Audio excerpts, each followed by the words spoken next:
नमस्कार, जम्मू संवाद में आपका स्वागत है। मैं हूं ललित खजूरिया। 7:45 बज चुके हैं और मैंने आपसे कहा था कि इस वक्त हम आपके सामने एक ऐसा मुद्दा लाएंगे और साथ ही साथ एक ऐसा सनसनीखेज खुलासा करेंगे जो नेताओं के साथ साथ ब्यूरोक्रेट्स की भी नींद उड़ा देगा और जम्मू कश्मीर के युवाओं को ये सोचने पर भी मजबूर कर देगा कि ये ब्यूरोक्रेट्स और नेताओं का जो नेक्सस चल रहा है एक दूसरे के साथ, क्या ये जो पॉलिसियाँ लाई जा रही हैं ये युवाओं के बेहतर भविष्य के लिए लाई जा रही हैं। क्योंकि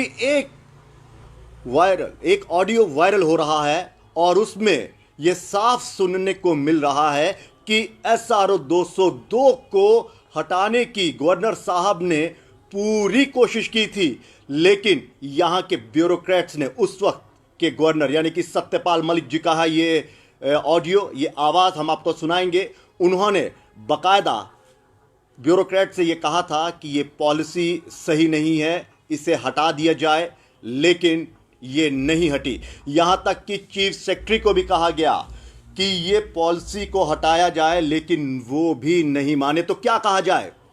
सत्यपाल मलिक साहब जो बार बार अपने बयानों से कई खुलासे करते आ रहे हैं, इस पर एक कमेटी बैठी हुई है, वो फैसला लेगी कि ये हटेगा या नहीं हटेगा। लेकिन आप गवर्नर साहब तब के यानी कि उस समय सत्यपाल मलिक जी जम्मू कश्मीर के गवर्नर थे और उस वक्त उन्होंने ये साफ कहा था कि ये पॉलिसी युवाओं के खिलाफ है, युवाओं के बेहतर भविष्य के लिए नहीं है, इसे हटाया जाए, क्योंकि बातचीत से यही लग रहा है। पहले मैं आपको ये ऑडियो सुनाता हूं जो वाकई ये दर्शा रहा, क्योंकि कल भी उनके एक ऑडियो ने तहलका मचा दिया था जब पता चला था कि जेके बैंक में किस तरह से धांधलियां होती हैं, और आज इस ऑडियो के ज़रिए ये पता चल जाएगा कि नेताओं की मंशा क्या है। वो खामोश रहते हैं इन मुद्दों पर और ब्यूरोक्रेट्स गवर्नर साहब की सुनते नहीं। ये सुनिए, पहले मैं आपको ये सुनाता हूँ। लेकिन मतलब ये SRO 202 हमारी समझ से बाहर है। हमें यहाँ पर बोला गया है कि आप खाली बेसिक पे ले सकते हो। नहीं, आप SRO 202 में गए क्यों? आप प्रॉपर चैनल में जाते सर, लेकिन आप मुझे बोलिए सर जी, इसके बगैर यहाँ पर और कौन सा ऑप्शन था? आप लिए गए 800 डॉक्टर? हाँ सर। ओके सर वही मैं बोल रहा हूँ, लेकिन जो मेरे से पहले भी लगे हैं वो तो पूरा शहर ही ले रहे हैं उनमें, और मेरे ये जो SRO 202 है, हाँ सर, इसको खत्म करने के खिलाफ है पूरी ब्यूरोक्रेसी। तुम्हारा सेक्रेटरी, चीफ सेक्रेटरी, मैंने बहुत कोशिश की। उन्होंने कहा साहब तब तो ये गिड़ा रहे थे हमें जॉब दे दो। हमने बताया कि हम तुम्हें इस शर्त पे जॉब देंगे। इन्होंने ज्वाइन कर लिया। इसके बाद ये बोलते हैं कि अब हमारा ये कर दो, हमें रेगुलर कर दो, अब हमारा फला कर दो। सर मेरे कुछ कलीग्स हैं, उनका सिंपल MBBS है, तो मेरा MBBS MD है। मैं इस बहस में नहीं पढ़ता। SRO 202 है, उसको ये नहीं हटा रहे हैं। आप छोड़ के दूसरा ज्वाइन कर लो कुछ, ठीक है? सर अभी हम क्या करेंगे यहाँ पर, आप ही सर सजेस्ट। एक बार मैं फिर आपको ये सुनाऊंगा और ये देखिए, मलिक साहब ये कह रहे हैं कि मैंने कहा इसे ख़त्म करिए, लेकिन ब्यूरोक्रेसी जो है, यहाँ की जो ब्यूरोक्रेट्स है वो नहीं चाहते हैं इसे ख़त्म करना। यानी कि SRO 202 के तहत जो लोग लगे थे वो बार बार ये कह रहे हैं ये पक्ष उनके साथ अन्याय है, लेकिन वो कहते हैं कि आपने SRO 202 के तहत ही क्यों अप्लाई किया। तो उस वक्त एक पॉलिसी लाई गई थी, फास्ट रिक्रूटमेंट की पॉलिसी लाई गई थी। बाकायदा ये कहा गया था कि शायद फंड्स नहीं है और उसके तहत उन्होंने ये लोगों को, जो पढ़े लिखे युवा उनको जॉब देने का एक ये लाया, एक पॉलिसी लाई, और उस पॉलिसी के तहत लोग लगे भी। लेकिन बाद में ये एहसास हुआ कि ये पॉलिसी तो कहीं ना कहीं वायलेट करती है इनके जो इक्वल वर्क इक्वल सैलरी को जो मापदंड है उसको तो वायलेट कर रही है। तो बच्चों ने फिर इसके खिलाफ विरोध भी किया और गवर्नर साहब ने उनकी बात भी सुनी। आपने सुना वो, एक बार फिर से सुनिए, फिर हम इस पर चर्चा करेंगे। लेकिन मतलब ये SRO 202 हमारी समझ से बाहर है। हमें यहाँ पर बोला गया है कि आप खाली बेसिक पे ले सकते हो। नहीं, आप SRO 202 में गए क्यों? आप प्रॉपर चैनल में जाते सर, लेकिन आप मुझे बोलिए सर जी, इसके बगैर यहाँ पर और कौन सा ऑप्शन था? आप लिए गए 800 डॉक्टर? हाँ सर। ओके सर वही मैं बोल रहा हूँ, लेकिन जो मेरे से पहले भी लगे हैं वो तो पूरा शहर ही ले रहे हैं उनमें, और मेरे ये जो SRO 202 है, हाँ सर, इसको खत्म करने के खिलाफ है पूरी ब्यूरोक्रेसी, तुम्हारा सेक्रेटरी, चीफ सेक्रेटरी। मैंने बहुत कोशिश की, उन्होंने कहा साहब तब तो ये गिड़गिड़ा रहे थे हमें जॉब दे दो। हमने बताया कि हम तुम्हें इस शर्त पे जॉब देंगे, इन्होंने ज्वाइन कर लिया। इसके बाद ये बोलते हैं कि अब हमारा ये कर दो, हमें रेगुलर कर दो, अब हमारा फला कर दो। सर मेरे कुछ कलीग्स हैं, उनका सिंपल एमबीबीएस है, तो मेरा एमबीबीएस एमडी है। मैं इस बहस में नहीं पढ़ता। SRO 202 है, उसको ये नहीं हटा रहे हैं, आप छोड़ के दूसरा ज्वाइन कर लो कुछ, ठीक है सर। अभी हम क्या करेंगे यहाँ पर, आप ही सर सजेस्ट। तो यहाँ पे शायद मुझे लगता है कि गवर्नर साहब फ़ोन यहाँ पे काट देते हैं, क्योंकि उस बच्चे की आपने आवाज़ सुनी, ये MD है और इन्होंने कहा था कि मैंने MBBS के बाद MD किया और मुझे भी वही उससे कम सैलरी मिल रही है। जो MBBS लगे हुए हैं वो भी SRO 202 के तहत लगे। तो ये जो पॉलिसी थी मैं आपको बता दूं, ये 2015 में लाई गई थी, यह 30 जून को, ये 30 जून को लाई गई थी और उस वक्त भारतीय जनता पार्टी और PDP की ये सरकार थी और तब ये कहा गया था कि ये फास्ट ट्रैक पे रिक्रूटमेंट करेगा और क्योंकि बेरोजगारी लगातार बढ़ रही है, युवाओं को रोजगार नहीं मिल रहा था, नौकरी नहीं मिल रही, तो उसके तहत ये लाया गया। लेकिन जब इन बच्चों को पता चला कि उनके साथ तो इस पॉलिसी के तहत, हालांकि उन्होंने बॉन्ड साइन किया हुआ है कि हम जो आप कह रहे हैं वो सही है, हम कर लेंगे, लेकिन इतने कम सैलरी पे क्या कोई गुजारा भत्ता अपना गुजारा कर सकता है? उनको एहसास हुआ होगा, तो उन्होंने फिर इसको रिक्वेस्ट की। गवर्नर साहब सत्यपाल मलिक जी वो आपको ये कह रहे हैं, वो आपने सुना कि किस तरह से वो कह रहे हैं कि मैंने इसे हटाने की बात कही, मैंने यहाँ के ब्यूरोक्रेट से बात की है, यहाँ के चीफ सेक्रेटरी से बात की है, सेक्रेटरी से बात की है, लेकिन वो इसको लेकर संजीदा नहीं है। वो कहते हैं कि ये ख़त्म करनी ही नहीं है, यानी कि बच्चों के भविष्य के साथ खेलना ही खेलना है। और अब जो नई भर्ती शायद होगी वो भी इसी के तहत होगी, ये युवाओं को भी डर है, पढ़े लिखे छात्र। इसी के साथ हमारे साथ सुकेश खजूरिया जी हमारे साथ जुड़ चुके हैं। वो लगातार इस मुद्दे को उठाते रहे हैं और वो हमें बताएंगे कि क्या था। सर नमस्कार। नमस्कार जी, ललित, स्वागत है सर आपका। Thank you sir. मुझे ये बताइए, अभी आपने गवर्नर साहब की, जब यहाँ के वो गवर्नर थे सत्यपाल मलिक जी, जब यहाँ के जम्मू कश्मीर के गवर्नर थे, अब तो वो गोवा के हैं, उनकी एक छात्र जिन्होंने यहाँ पे जॉब ली थी, उनकी उनसे बात हो रही है। वो बाकायदा ये कह रहे हैं कि सर ये 202 गलत पॉलिसी है। वो कह रहे हैं पॉलिसी तो गलत है, मैं भी ये जानता हूँ और मैंने इसे ख़त्म करने की कोशिश भी की है, लेकिन यहाँ के सेक्रेटरी, यहाँ के चीफ सेक्रेटरी और ब्यूरोक्रेसी नहीं चाहती कि ये ख़त्म हो। क्या कहेंगे आपको कि क्या वाकई इस पॉलिसी के ज़रिए बच्चों का भविष्य उज्ज्वल है? देखिए ललित जी, ये जो SRO 202 है जी, ये बेसिकली स्टैट्यूटरी रूल्स ऑर्डर था जी, और ये PDP और BJP की जो सरकार थी जी, और उस टाइम मुफ्ती मोहम्मद सैयद जो थे चीफ मिनिस्टर थे, जी, जी, उन्होंने 30 जून 2015 को ये SRO 202 लाया जी, और ये जो SRO है ये हमारा जो constitution of Jammu and Kashmir जी, था जो 5 अगस्त 2019 को खत्म हो गया, जी, उसकी सेक्शन 124 है। जी, जी, उस सेक्शन 124 में कॉन्स्टिट्यूशन की recruitment and conditions of services for person serving the state जो है, जी, जी, उससे ये पावर्स लेते हुए गवर्नर साहब जो उस टाइम के थे, तो उन्होंने ये SRO जो है वो बनाया। और जब section 124 constitution of Jammu and Kashmir खत्म हो गया, तो article 309 of the constitution of India जो है अप्लाई हो गया। जी, जी, लेकिन सबसे बड़ी बात ये थी कि ये J&K के स्पेशल रिक्रूटमेंट रूल्स थे और इन रूल्स के तहत वो लोग अपॉइंट होंगे SRO 202 में, उनसे ये कहा गया था कि आपको बेसिक पे जो है जिस पोस्ट के लिए आप अपॉइंट होंगे वो मिलेगी, लेकिन वो मिलेगी 5 साल तक।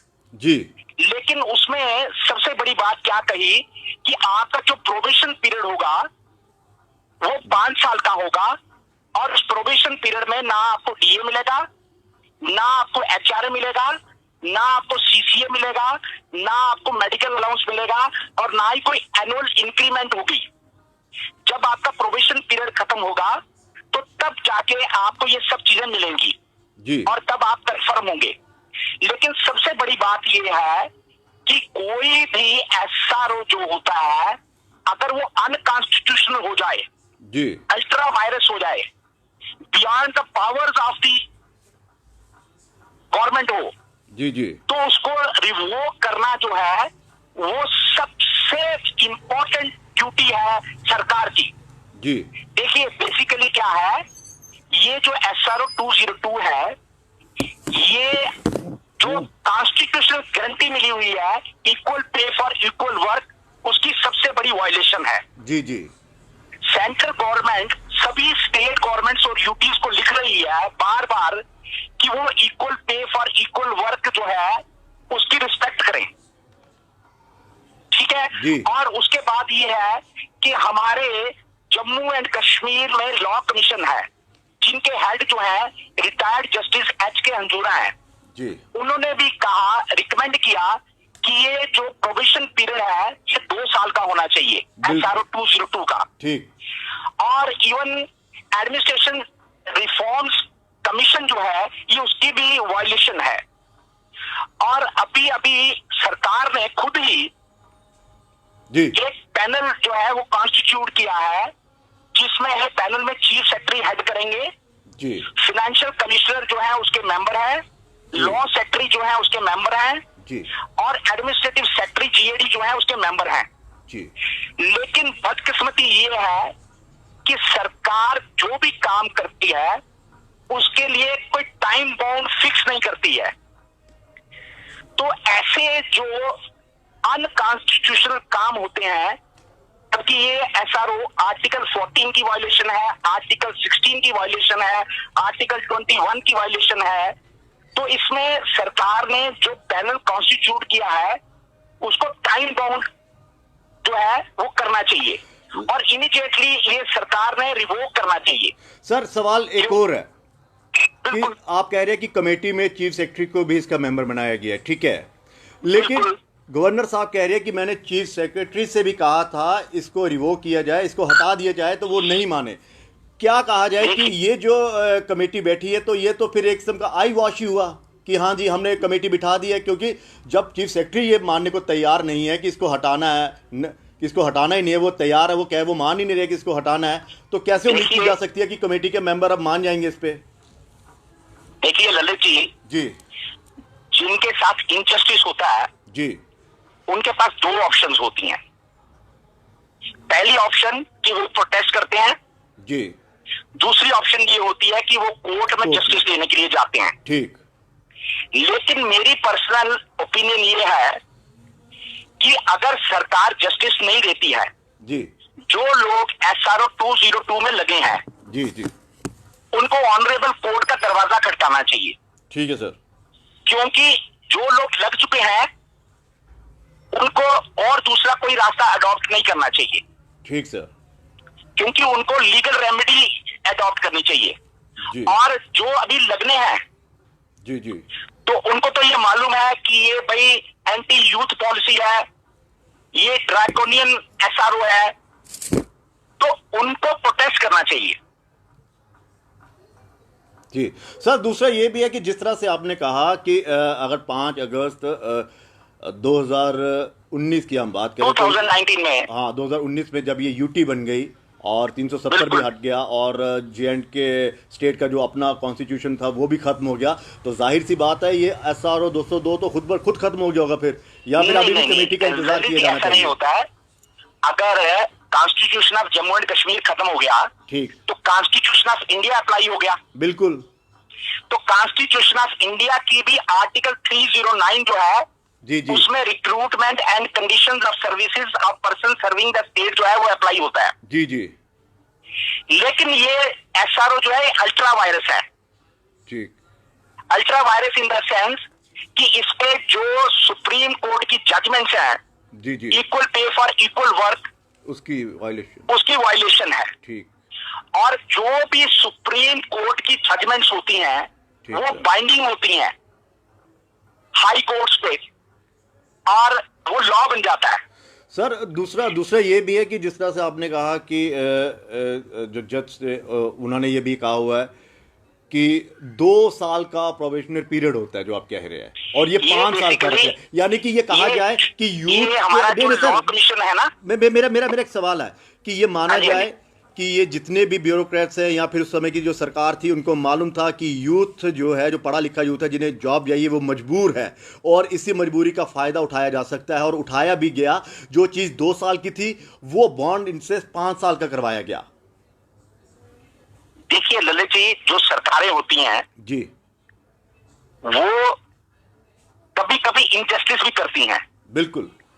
तो इनजस्टिस अगर किसी के साथ होता है तो जस्टिस लेने की रेमेडी भी होती है। जी, इसीलिए हमने हाई कोर्ट्स और सुप्रीम कोर्ट्स जो है वो बनाई हुई हैं। ठीक सर, यानी कि इसको चैलेंज किया जा सकता है। बिल्कुल चैलेंज किया जा सकता है। ठीक है, क्योंकि सर, ये अल्ट्रा वायरस है। चलिए सर, एक आखिरी सवाल आपसे।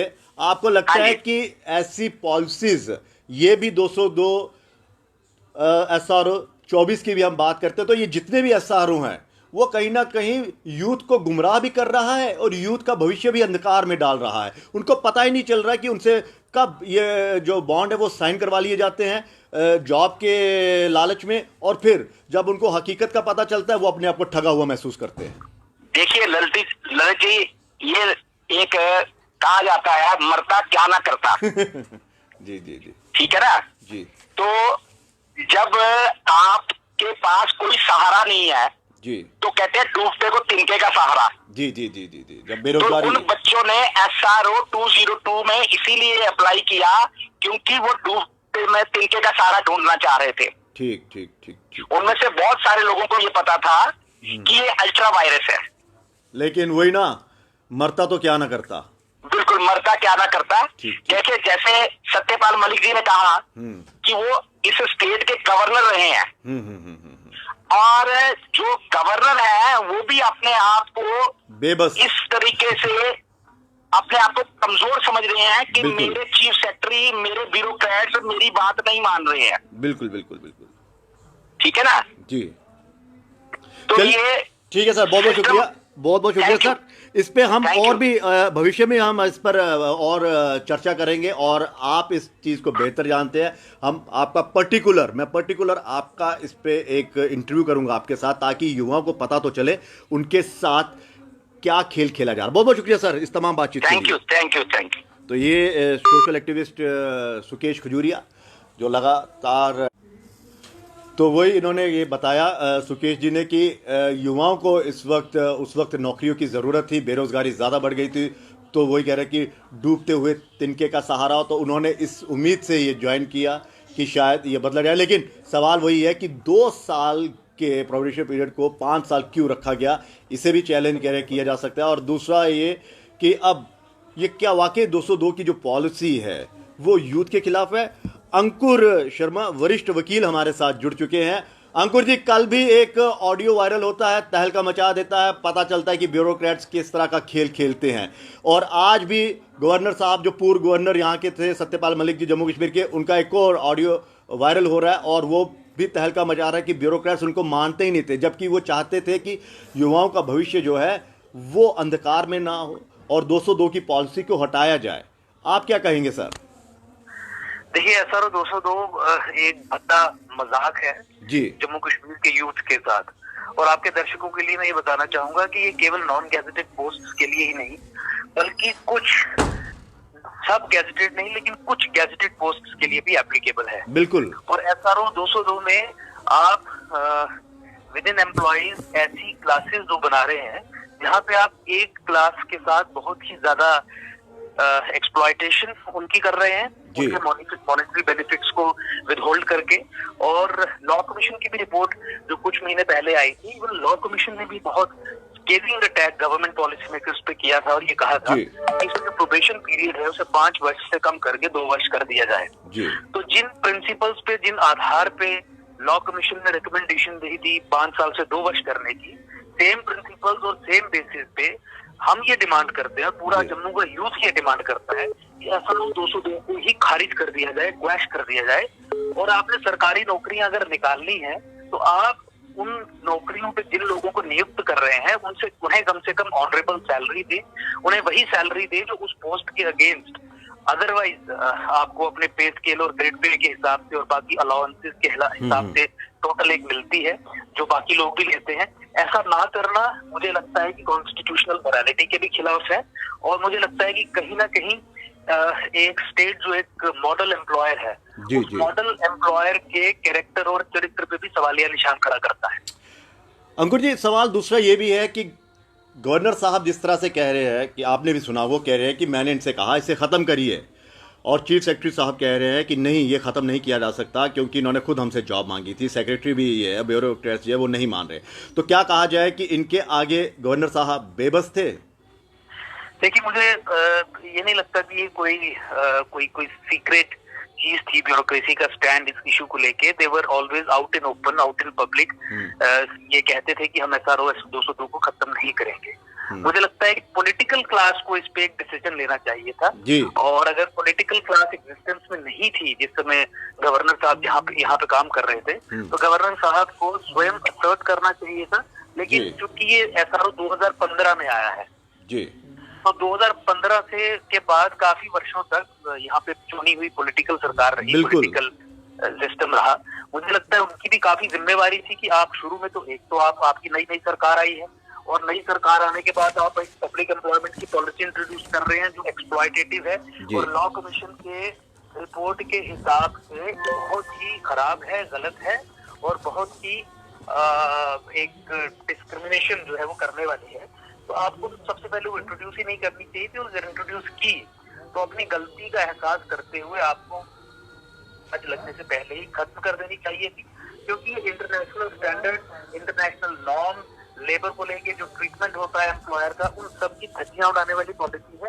और ये सब चीजें देखिए डिटेल में लॉ कमीशन की रिपोर्ट में दी भी गई जी।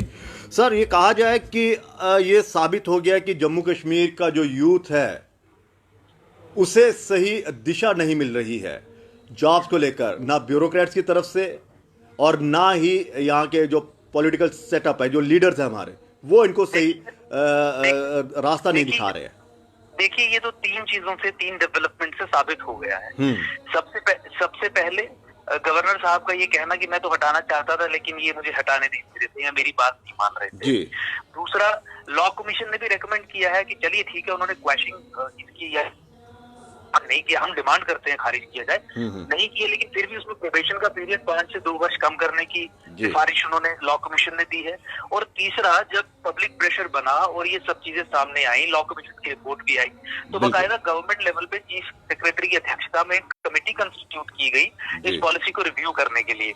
तो ये तीनों डेवलपमेंट्स जो है ये सजा, और उसके बाद फिर ये डेडलॉक है। उसके बाद इन 3 मेजर डेवलपमेंट्स के बाद भी इस पे कोई निर्णय नहीं हो पा रहा है, ऐसा क्वेश्चन नहीं किया जा रहा है। तो देखिए, ये तो फिर बच्चों के फ्यूचर के साथ खिलवाड़ करने वाली बात है, और अपनी गलत पॉलिसीज को परपेचुएट करने की जो इनकी नीति है, पॉलिसी है, वही फॉलो करने वाली बात है, जिसमें जम्मू का जो युवा है, जम्मू कश्मीर का जो युवा है, वो दिशाहीन भी होगा, हताश भी होगा, और फिर उसे कोई इंसेंटिव नहीं रहेगा जम्मू कश्मीर में रह के नौकरी करने का। इससे ब्रेन ड्रेन भी होगा। ब्रेन ड्रेन हम शुरू में कहते थे कि हमारे जो बेस्ट ब्रेन हैं वो हमारे देश से बाहर चले जाते हैं। तो जम्मू कश्मीर में आप इस तरीके की पॉलिसीज इंट्रोड्यूस करेंगे तो हमारे यहाँ से जो बेस्ट ब्रेन हैं सरकारी नौकरी में जो आने चाहिए अलग अलग फील्ड में, वो भी बाहर जाना, ऑलरेडी बाहर जा रहे हैं क्योंकि अपॉर्चुनिटी भी नहीं है। और जहाँ पे ये अपॉर्चुनिटीज दे रहे हैं वहाँ पे इतना एक्सप्लॉयटेटिव सिस्टम इंट्रोड्यूस कर रहे हैं कि वहां से भी जो ब्रिलियंट स्टूडेंट्स हैं वो बाहर की तरफ अपना रुख करेंगे, क्योंकि 10,000, 15,000, 20,000, 22,000 आधी सैलरी पे 5-5 साल तक काम करने से तो काम नहीं चलेगा ना। अदरवाइज भी ये सैलरी, और जब नेताओं की सैलरी की बारी आती है तो ये इनकी बढ़ जाती है। ये देखिए, लॉ कमीशन ने इस बात का खास जिक्र किया है। उन्होंने कहा है कि यहाँ की पॉलिटिकल क्लास, यहाँ की इलेक्टेड क्लास जो आज तक रही है, उसने तो वो सुख सुविधाएं एंजॉय की है जो राजाओं ने भी नहीं की, जो बड़े बड़े डायनास्टी के जो बड़े बड़े जो महाराजा रहे उन्होंने भी नहीं की। तो जो इनकी सैलरी की बात है उसके ऊपर तो चीजें साफ है। ये असेंबली में बिल इंट्रोड्यूस करते हैं, सैलरी बढ़ा लेते हैं, अपने हिसाब से कर लेते हैं। सर, एक आपसे अब कानूनी पहलू जानना चाहूंगा, क्या इसे कोर्ट में चुनौती दी जा सकती है? मुझे लगता है कि इस तरीके के जो सरकार के पॉलिसी डिसीजन होते हैं, इन्हें कोर्ट में चुनौती देने का रास्ता तो खुला रहता ही है। उसमें सुप्रीम कोर्ट ने लॉ सेटल किया है कि अगर ये अनकॉन्स्टिट्यूशनल है, कोई इसमें कोई इसमें आर्टिकल जो हमारे फंडामेंटल राइट्स हैं अगर उसकी कोई वायलेटिव है तो आप इसे चुनौती दे सकते हैं, लेकिन फिर भी मेरा ये इसमें समझना है और एक लीगल मतलब अंडरस्टैंडिंग के कारण कि कोर्ट में किसी भी गवर्नमेंट की पॉलिसी को लेके जाना हमारा लास्ट रिजॉर्ट होना चाहिए। सबसे पहले हमें जो इस पॉलिसी के कर्ता धर्ता हैं, जो निर्माता हैं, जो पॉलिटिकल एग्जीक्यूटिव है, इस समय ब्यूरोक्रेसी और हेडेड बाय लेफ्टिनेंट गवर्नर है, इनसे ही बातचीत करके, इनके साथ ही तर्क वितर्क करके, इनको ही रिप्रेजेंटेशन, डेपुटेशन और अगर जरूरत पड़े तो प्रोटेस्ट करके इनकी पॉलिसी को रिवर्स करवाने की दिशा में कदम बढ़ाना चाहिए। लेकिन ऑब्वियसली अगर हम इस निष्कर्ष पे पहुंच गए हैं कि ये ऑफिसर, ये एडमिनिस्ट्रेशन हमारा साथ नहीं देगी और जिसके साक्ष्य जो है वो पब्लिक डोमेन में अवेलेबल भी है कि ऐसी परिस्थिति पहुंच गई है, तो इसे ऑब्वियसली हम कोर्ट में चैलेंज कर सकते हैं। लेकिन फिर उसके लिए हमें मेंटली प्रिपेयर्ड रहना पड़ेगा कि कोर्ट में चूंकि एक प्रोसीजर है, प्रोसीजर एस्टैब्लिश्ड बाय लॉ, उसके तहत ही काम होता है, जो थोड़ा सा टाइम टेकिंग है, और फिर हमें पेशेंस रख के तो इसे कोर्ट में चुनौती देके अच्छे तरीके से इसे लड़ना पड़ेगा। अंकुर जी, सवाल एक और उठता है कि एक तो यहाँ पर सरकार नहीं है, ठीक है, दूसरा एलजी साहब का यहाँ पे ये यूटी बना दी गई और एलजी साहब यहाँ के हेड हैं, ठीक है, कंट्रोल आप कह दीजिए कि केंद्र सरकार के पास है, नेता यहाँ के खामोश रहते हैं, यूथ करे तो करे क्या? देखिए मैंने यही कहा कि एक हताशा का माहौल है जी, और आपके इलेक्टेड रिप्रेजेंटेटिव चाहे वो जम्मू से हो चाहे वो कश्मीर से हो, SRO 202 पे इस समय की जो करंट एडमिनिस्ट्रेशन है, despite recommendation by law commission और despite findings of the law commission, ये इस चीज में सक्सेसफुल नहीं हो पाए हैं कि SRO 202 को खत्म करवा सके।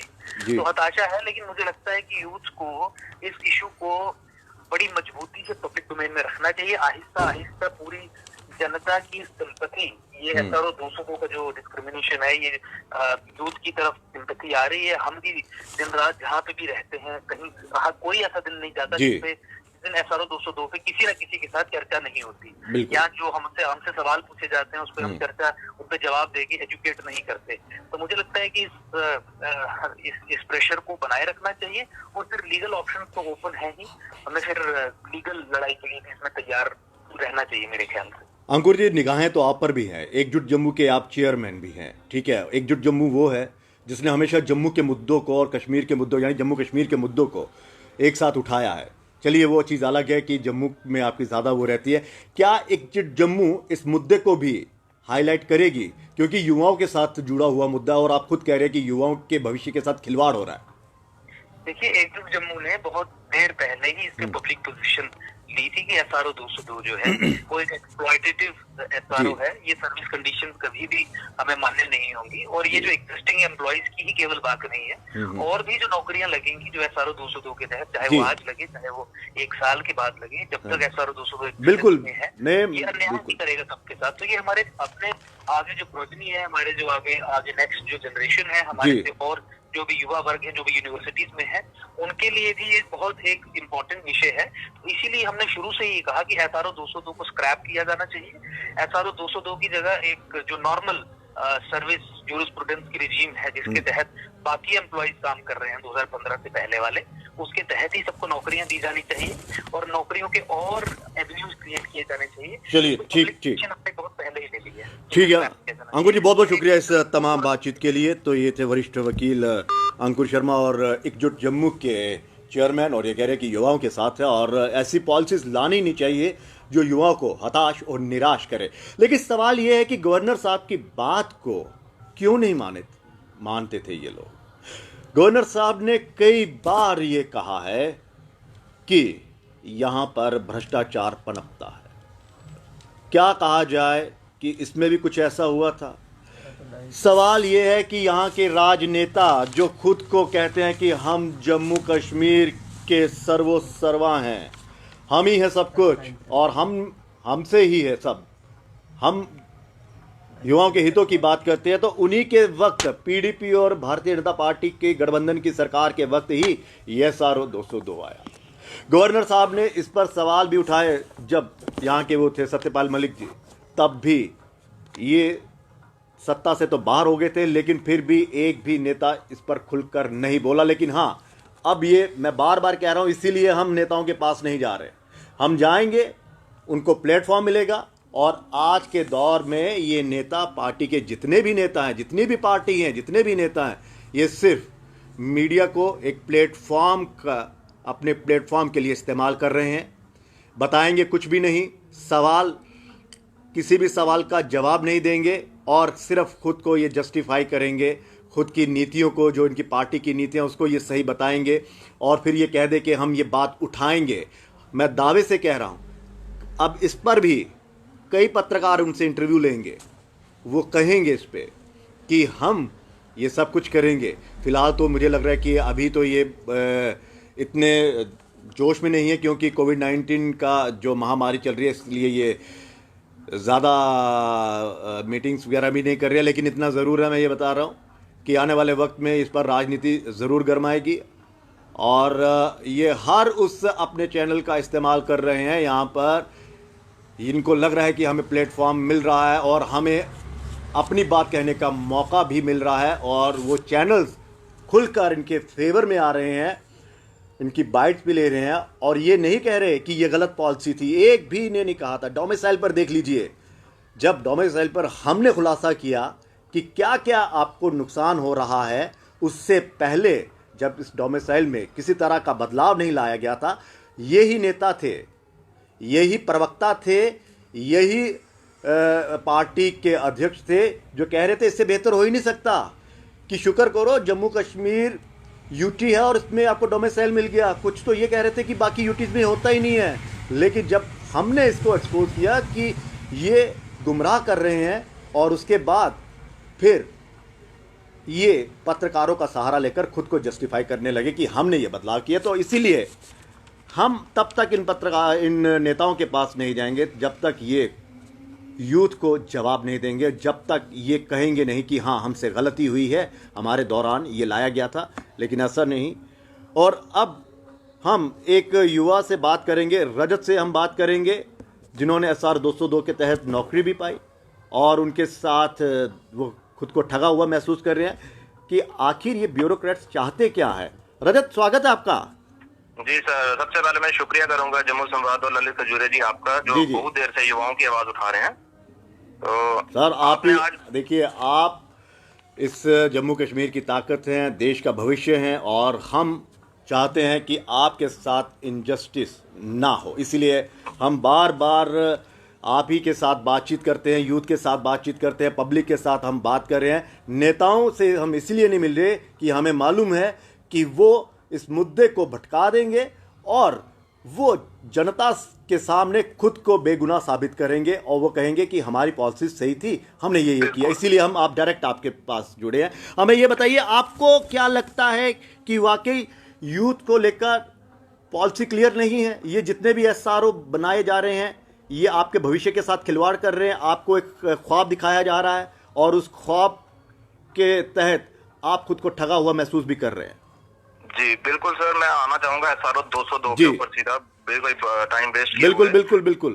SRO 202 की जो मेन कंडीशंस थी, उसमें से पहली कंडीशन ये थी कि रिक्रूटमेंट प्रोसेस 3 महीने के अंदर कंप्लीट होगा।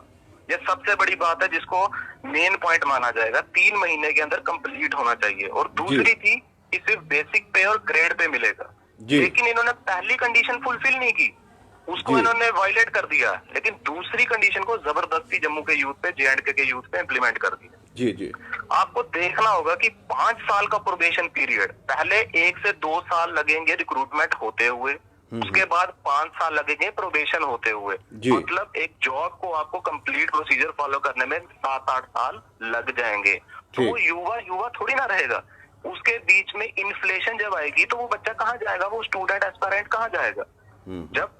जब आप असेंबली में इनको देखिए, जिन लीडरों ने ये कानून बनाया, 2011 में भी सेम कानून पिछली गवर्नमेंट ने लाया था, उसका नाम था न्यू रिक्रूटमेंट पॉलिसी। अच्छा।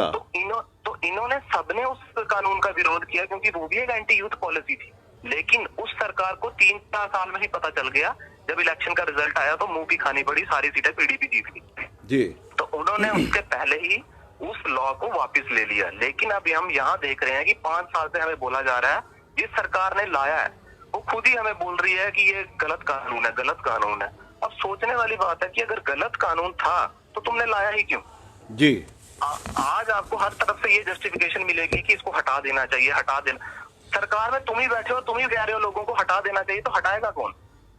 सोचने वाली बात आज ये है कि हटाएगा कौन?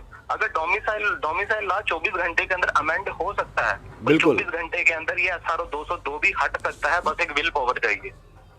लेकिन विल पावर इनके पास तो मुझे लगता नहीं है, क्योंकि ये खुलकर ये बताते नहीं है। और जब अपनी सरकार में इन्होंने इस SRO 202 को लाया था, और इनके पास जब आप कह रहे हैं कि पिछली सरकार ने एक नई पॉलिसी, मतलब नया नाम था उसका और नई पॉलिसी थी, जब उनको एहसास हो गया कि ये यूथ के साथ इनजस्टिस है, उन्होंने कैंसिल कर दिया। बेशक हार का सामना करना पड़ा, वो अलग बात है, लेकिन ये तो 3 साल में तय नहीं कर पाए कि ये SRO 202 आपकी बेहतरी के लिए है या नहीं है। ये तो गवर्नर साहब का हमें थैंक्स करना चाहिए कि वो युवाओं को बता रहे हैं कि यहाँ के लीडर्स क्या सोचते हैं यहाँ की आवाम के बारे में, और ब्यूरोक्रेट्स क्या सोचते हैं यहाँ के लोगों के भविष्य के बारे में। ये तो मुझे कहते हैं सतपाल मलिक साहब का हमें शुक्रिया अदा करना चाहिए कि वो लगातार इनको एक्सपोज कर रहे हैं अपने बयानों के जरिए। बिल्कुल बिल्कुल सर मैं आपकी बात को एक और चीज बताना चाहूंगा। यहाँ पे हमारे लीडर हमें सिर्फ और सिर्फ झूठ परोस रहे हैं। सत्यपाल मलिक साहब ने बिल्कुल सही कहा है, क्योंकि अभी थोड़े दिन पहले SRO 202, जब ये लॉकडाउन नहीं हुआ था उसके पहले SRO 202 के जो एम्प्लॉइज लगे हैं वो LG साहब से मिलने गए थे जी, जो न्यू LG हैं हमारे, उनसे मिलने गए थे। तो LG साहब को तो पता ही नहीं था कि SRO 202 क्या है। वो तो कह रहे थे आप कॉन्ट्रैक्चुअल लेक्चरर हो क्या, कॉन्ट्रैक्चुअल लेबर क्लास वाले हो क्या? अच्छा, तो मतलब कि उनको इस SRO 2 का जो है वो पता ही नहीं है, पॉलिसी का उनको पता ही नहीं था जी। तो ये भी एक बहुत मतलब चौंकाने वाली बात थी कि आप LG बन चुके हैं, आपको JNK के बारे में चीफ सेक्रेटरी ने पूरी जानकारी दी होगी ऑफिस संभालने से पहले। ऐसा तो है नहीं कि LG बन गए तो उनको जानकारी नहीं है JNK की। तो ये भी मतलब सोचने वाली बात है कि हमारे लीडर मतलब इतने नाकाबिल हो गए हैं कि वो हमारी बात मतलब अब क्या ब्यूरोक्रेसी से मतलब स्टेट चलेगी या डेमोक्रेसी से चलेगी जी। ये भी सोचने की बात कि अब जैसे बहाने बनाए जा रहे हैं कि ब्यूरोक्रेसी कह रही है हम नहीं करेंगे, ऐसा तो नहीं है डेमोक्रेटिक सेटअप में कि ब्यूरोक्रेसी बोले हम नहीं करेंगे। अगर ऊपर से ऑर्डर आएगा तो आपको करना पड़ेगा। तो इन शॉर्ट ये ऑर्डर नहीं ला रहे, बस बातें घुमाई जा रहे हैं ताकि यूथ कंफ्यूज रहे, उनको लगे कि हम इनके साथ हैं। और दूसरा ये उसकी भी तो वायलेशन है, इक्वल वर्क की, ये तो कंप्लीट वायलेशन है। वही तो मैं कह रहा हूँ कि जिन्होंने लॉ बनाया उनके पास भी एक इंटेलेक्चुअल की टीम बैठती है, पूरे सेक्रेटरी, चीफ सेक्रेटरी, उनके अपने पर्सनल सेक्रेटरी सब बैठते हैं। क्या उन्होंने इनको नहीं बताया ये एंटी यूथ पॉलिसी है? और अगर तुम्हें पता था एंटी यूथ है तो तुमने 2011 में क्यों अपोज किया? सोचने वाली बात तो वो भी है। अगर तुम मतलब सरकार में आने से पहले तुम कुछ बातें करते हो, सरकार में आने के बाद कुछ बातें करते हो। इन्होंने कोई भी कानून में जम्मू के JNK किसी के साथ भी इन्होंने जस्टिस नहीं किया है। ना SRO 24 के साथ जस्टिस कर रहे हैं, ना कलेक्टर के साथ जस्टिस कर रहे हैं, ना JNK बैंक के साथ जस्टिस कर रहे हैं। तो मतलब लेकिन ये तो आपने देखिए, ये तो आपने एक बहुत बड़ी बात बताई कि LG साहब को ये पता ही नहीं है कि SRO 202 के तहत परमानेंट जॉब है। सर ऑन रिकॉर्ड बच्चों का स्टेटमेंट है मीडिया में। अच्छा, बच्चे गए थे LG साहब से मिलने। तो फिर ये ब्यूरोक्रेट्स क्या समझा रहे हैं इनको? फिर सर ये झूठ बोल रहे हैं। जैसे आपको अभी JNK बैंक में कंट्रोवर्सी में बताया कि विपुल पाठक ने बोला कश्मीर के बच्चे ज्यादा लग गए थे। हाँ, गवर्नर साहब कह रहे हैं कि जम्मू के ज्यादा लग गए थे। तो कंफ्यूज ये ब्यूरोक्रेट और पॉलिटिकल लीडरशिप मिलकर हमें कर रही है जी, क्योंकि सबको पता है कि ब्यूरोक्रेटी किसके अंदर काम कर रही है इस टाइम पे। तो ये किसी से छुपा नहीं हुआ। रजत एक और देखिए, ठीक है, एक और सवाल। आपको कम सैलरी में अपना घर चलाना पड़ रहा है, ठीक है, ये कह रहे हैं कि फंड्स नहीं है। क्या नेताओं की सैलरी बढ़ सकती है? उनकी पेंशन भी मिल रही होगी इनको, ठीक है, उसके लिए इनके पास फंड्स हैं सर। उसके अलावा बड़े बड़े एडवाइजर भी रखी होंगे उनको भी मुझे लगता है कि सैलरी वगैरह जाती होगी। सर उसके अलावा एक और चीज बताने वाला हूँ, आपको शायद भूल गई होगी। जब इन्होंने सैलरी का बिल लाया गवर्नमेंट में आने के बाद, तो किसी अपोजिशन ने किसी ने कोई अपोज नहीं किया, सबने मिलके बोला बढ़ाओ, क्योंकि इनका पर्सनल बेनिफिट था। सोचने की बात है, जब यूथ को जॉब देने की बारी आएगी तो ये कहते हैं हमारे पास पैसा नहीं है इसलिए SRO 202 लगाएंगे। लेकिन जब अपने लिए सैलरी बढ़ानी है तो 100% हाइक किया है इन्होंने। ये माना जाए कि विपक्ष जो बात करता है कि इनकी पॉलिसीज गलत है, हम इस मुद्दे को उठाएंगे, हम गर्मजोशी से इसको सामने रखेंगे, और जब आवाम के हितों की बात आती है तो खामोश हो जाते हैं, और जब अपने हितों की बात आती है तो हाँ जी बढ़ाओ जी सैलरी फटाफट हमारी। इसके अलावा एक और चीज इन्होंने की, इन्होंने गवर्नमेंट में आने के बाद 130 स्कॉर्पियो कारें खरीदी है। नहीं, कौन सी? शायद आप भूल गए हुए हो। गवर्नमेंट में आने के बाद इन्होंने अपनी उसके लिए कंफर्ट जोन के लिए पुरानी गाड़ियों को छोड़ दिया। जी। 130 नई स्कॉर्पियो गाड़ियां खरीदी बिल्कुल है बिल्कुल डिपार्टमेंट बिल्कुल, वो मिनिस्टर याद है MSP। ठीक ठीक ठीक ठीक ठीक ठीक ठीक ठीक। तो ये सोचने की बात है, तुम कर क्या रहे हो? एक तरफ तुम हर टॉपिक पे इनका एक ही रटा रटाया जवाब है, हम जम्मू की मतलब के साथ हैं, हम जम्मू ये के डोगरी में, यूथ के साथ हैं। ये डोगरी में कहा जाए ना कि आपू जैशिया मारा दे ते साढ़े बच्चे खज्जल करा दे। बिल्कुल बिल्कुल सर, इनकी तो पेंशन भी लग गई, इनकी तो इतनी पेंशन है जितनी जॉब वालों की सैलरी नहीं है।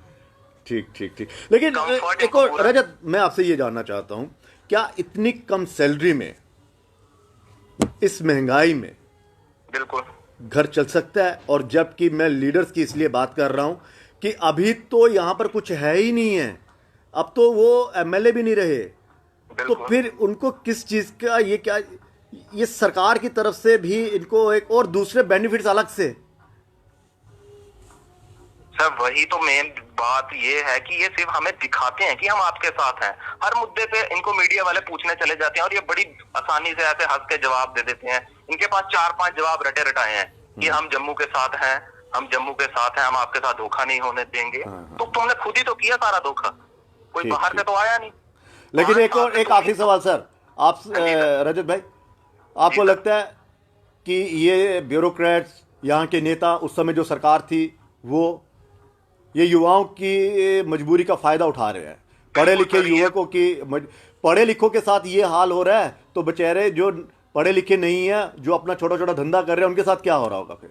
सर आगे ही यहाँ पे JNK में एम्प्लॉयमेंट की इतनी कमी है, ऊपर से अनएम्प्लॉयमेंट तो छोड़ो, अंडर एम्प्लॉयमेंट है। PhD वाला 4th क्लास की फॉर्म भर रहा है। तो इनको ये नहीं पता चल रहा कि अंडर एम्प्लॉयमेंट चली गई है, बच्चे डिप्रेशन में जा रहे हैं, हेल्थ खराब हो रही है, उनके ऊपर पूरी पूरी फैमिली को डिपेंडेंट जी। है 5-5 लोग। इनकी अपनी सैलरी, अपने लिए इन्होंने कुछ पर्सनल बेनिफिट निकालना हो तो ये सब कुछ करेंगे, लेकिन जब बात जनता की आएगी तो ये ये उनको खामोश। ठग देंगे। ठीक ठीक। और ये हर काम में उनको झूठ बोलेंगे, मीडिया में बाइटें देंगे ताकि लोगों को लगे कि हम इनके साथ और हैं, इसीलिए पर ये इसीलिए साथ हमें हैं। मालूम है रजत भाई बिल्कुल कि सर। ये जितने भी हैं लीडर्स, इनके पास जाएंगे, ये खुद को पाक साफ बताएंगे, पॉलिसी को सही बताएंगे, इसलिए हम इनके पास नहीं जा रहे। हालांकि हमें बड़ा प्रेशर आ रहा है कि आप इनका इंटरव्यू लीजिए, नहीं लेकिन सर, हमने मैं कहा भी आपको सजेस्ट करूंगा आप इनका इंटरव्यू नहीं लीजिए, क्योंकि अगर इन्होंने करना होता तो जी। इनकी एक लेटर पे टोल हट जाता। ये एक फैक्चुअल ठीक। बात है। चलिए और सर। और जब भी SRO 202 हटेगा तो याद रखना ये क्रेडिट लेने सबसे पहले आएंगे। जी जी, बहुत बहुत शुक्रिया रजत भाई, बहुत बहुत शुक्रिया। Thank you sir. ओके। तो ये भी एक पीड़ित हैं SR 202 के, और इनका साफ ये कहना है कि भाई नेताओं की सैलरी बढ़ सकती है, पेंशन इनकी बढ़ गई, हमारे साथ ऐसा क्या हो रहा है कि हमें क्यों उस सैलरी पे हमें कहा जा रहा है कि आप काम कीजिए? मजबूरी थी वो, ठीक है, क्योंकि जब जॉब्स ही नहीं होंगी तो वही डूबते हुए को तिनके का सहारा, तो ये जॉब भी तो ज़रूरी थी। लेकिन सवाल यही है कि आखिर हो क्या रहा है? ये इस तरह के कानून, नियम और ये पॉलिसीज क्यों लाई जा रही हैं जो यूथ को हताशा की ओर ले जा रहे हैं? यूथ बार बार इनसे सवाल कर रहा है, और अब तो यहाँ के ब्यूरोक्रेट्स जो हैं वो एक्सपोज हो गए हैं। चीफ सेक्रेटरी साहब पूरी तरह से एक्सपोज हो गए हैं कि जब वो गवर्नर की नहीं सुन रहे, उन्होंने सुनी तो इन युवाओं की क्या सुनेंगे, इन नेताओं की क्या सुनेंगे? यही तो कह रहा हूं कि जब सरकारें नहीं होती हैं जिस राज्य में या जिस यूटी में, वहां की आवाम, वहां का यूथ जो है वो ऐसे ही भटकता रहता है, क्योंकि अफसरशाही के पास सब कुछ होता है और वो आज उसी ताकत का मुजाहरा कर रहे हैं। और ये नेता लोग जितने भी हैं ये तमाशा बनकर देख रहे हैं और युवाओं के इस भविष्य को उजड़ते हुए अपनी आंखों से देख रहे हैं। लेकिन ये इसलिए नहीं बोल रहे क्योंकि इनको वो सारे बेनिफिट्स मिल रहे हैं जो इनको एमएलए के तौर पर मिलते थे। फिलहाल हम बात करेंगे अली सैयद से, जो घाटी से हैं। ये इंजीनियर हैं, मेरे ख्याल में सॉफ्टवेयर इंजीनियर हैं, और ये भी SR 202 के तहत लगे। सोचिए कितने पढ़े पढ़े लिखे बच्चे जो मजबूर हैं इनके द्वारा लाई गई पॉलिसी के तहत काम करने पर। सैयद साहब, स्वागत है आपका। शुक्रिया सर, बहुत बहुत शुक्रिया आपका, और जम्मू समाज का बहुत बहुत शुक्रिया कि आपने जम्मू के यूथ और जम्मू कश्मीर का जो यूथ है उसकी आवाज उठाई। मुझे ये बताइए सर कि क्या इस पॉलिसी को यूथ के कहा जा सकता है कि यूथ को सोचकर बनाई गई है, उनके भविष्य को देखकर बनाई गई है, देखिए सर, मैं भविष्य मैंने आप उर्दू जानते हैं, मुस्तकबिल जिसे हाँ, कहते नहीं, हैं। सर मैं समझता हूँ, मैं दोगी भी समझता हूँ सर। ओ बड़ी सर, अच्छी गल है, मैंने चंगी गल है, बात- चंगी बड़ी ख्याल गल है। सर, मैं ਜਿਹੜੀ भी गल करांगा वो करांगा फैक्ट्स एंड फिगर। ठीक है, बताइए बताइए। मैं इन पॉलिटिशियंस की तरह या ब्यूरोक्रेसी की तरह बात नहीं करूंगा कि करेंगे नहीं करेंगे, ये करेंगे वो करेंगे, नहीं, इतना नहीं। किया, हमने इतना किया। जी सर बात ये है कि हमारे जम्मू कश्मीर में 2 ही रिक्रूटमेंट एजेंसीज हैं, जी जेपीएससी, जेकेएसएससी। जी बीजेपी और पीडीपी की सरकार ने 30 जून 2015 को ये पॉलिसी इम्प्लीमेंट कर दी।